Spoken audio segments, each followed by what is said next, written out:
خبر شامل کرتے ہیں رحیم یار خان سے۔ 8واں سالانہ عرس مبارک حضرت بابا پیر سید صوفی بشیر احمد نقشبندی رحمۃ اللہ علیہ گزشتہ روز کھٹالی شریف میں منعقد ہوا۔ محفل پاک کا باقاعدہ آغاز تلاوت کلام پاک سے ہوا۔ محفل میلاد میں نعت خواں اور قوال حضرات نے بھی اپنی حاضری پیش کی۔ دربار شریف کے خلیفہ حافظ مشتاق احمد نے خطاب کرتے ہوئے کہا کہ برصغیر پاک و ہند کی دھرتی صوفیہ کرام کی دھرتی ہے۔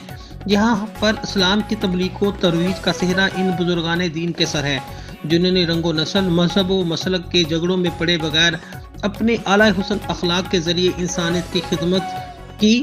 رئیس محمد شریف چاچڑ نے کہا کہ بزرگان دین کی تعلیمات سے ہمیں امن و آشتی، اخوت و محبت، رواداری، بھائی چارہ اور انسان دوستی کا درس ملتا ہے۔ وطن عزیز میں پھیلی ہوئی بے چینی کو بزرگان دین کی انہی تعلیمات کے ذریعے روکا جا سکتا ہے۔ اس مبارک میں رئیس محمد شریف چاچڑ، عبدالحکیم آزاد رئیس، الطاف عمیر چاچڑ اور رئیس